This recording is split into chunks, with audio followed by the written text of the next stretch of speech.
Salut! Si vous en avez marre de ne plus savoir où regarder parmi les sorties constantes de nouveautés dans le milieu de la magie, si vous en avez marre de ne pas savoir comment choisir vos tours, si vous en avez marre de faire les mêmes tours que tout le monde, j'ai la solution. Je m'appelle Julien Loza et si vous connaissez un peu mon travail, vous connaissez l'amour que je porte aux vieilles publications et aux vieux tours. Comme on dit toujours, c'est dans les vieilles marmites qu'on fait les vieux pots.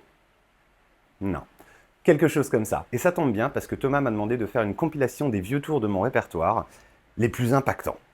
On va la faire simple. Et c'est ce que j'ai fait. Donc je débarque dans les locaux de Virtual Magie le 26 septembre pour vous présenter des tours de mon répertoire qui viennent de vieux pots. Alors évidemment, je ne vais pas juste vous apprendre les tours bruts de décoffrage, vous allez également pouvoir profiter de mon expérience avec ces tours au cours de nombreuses années d'expérience. Il paraîtrait même qu'il y a mon final de show dans cette conférence. Alors oui, c'est vrai que je fais principalement de la scène, mais il y a beaucoup de choses de close-up que je vous apprendrai dans cette conférence également. Au programme, on commence avec The Future Deck. The Future Deck, c'est un tour des années 40, et là je vous propose mon handling. Le tour est très simple, vous regardez votre jeu de cartes, vous montrez à votre spectateur que toutes les cartes sont différentes, vous sortez une carte sans qu'il la voie, vous écrivez quelque chose dessus, une prédiction, vous la mettez de côté, et ensuite vous lui faites choisir une carte librement.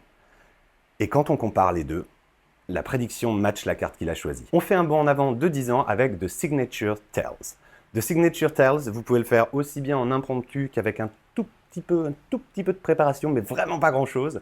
Et globalement, en fait, vous demandez à votre spectateur s'il a une carte fétiche, il la sort du jeu, vous la posez face en l'air sur le jeu, et vous lui dites, bah, tu vas mettre juste la carte quelque part dans le jeu, sous la table, dans son dos, n'importe quoi, sans regarder. Il prend la carte du dessus, il la met dans le milieu, et vous aviez prédit la position exacte où il planterait sa carte. You Too Can Be Miraculous est l'un de mes tours fétiches en close-up. J'ai toujours été amoureux de ce vieux concept où vous donnez un jeu de cartes à un spectateur, il va dans la pièce d'à côté ou un peu plus loin, il choisit une carte, il la retient, il la perd dans le jeu et il revient. Et ce tour est ma réponse à ce thème. Take a Chance est le final de mon spectacle du moment. Je suis particulièrement fan de ça, c'est un Akan, Any Card at Any Number, sauf que le Any Number est pas complètement vrai. Mais je ne peux pas en dire plus, il faudra que vous soyez là. Sachez juste que c'est un Akan très simple à faire, et c'est le final de mon spectacle. Il y a une raison pour ça. Akanoab. Akanoab est un autre Akan, c'est un Akan qui fait participer tout le public, c'est clairement un Akan de scène, mais ce qui est vraiment intéressant, c'est la structure et la méthodologie derrière.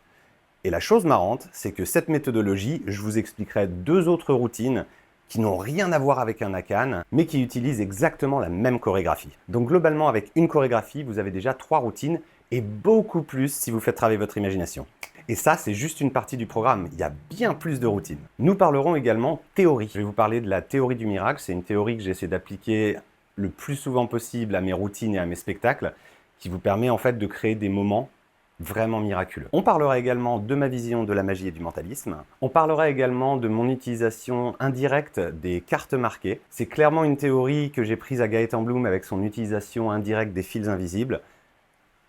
Et ça m'a inspiré pour l'utiliser avec des cartes marquées. Et tout ça se passera bien évidemment dans les locaux de Virtual Magie à Paris le 26 septembre. Marquez bien la date et surtout les places en présentiel sont très limitées. Donc n'hésitez pas à réserver dès à présent et je vous dis à très bientôt. Peace!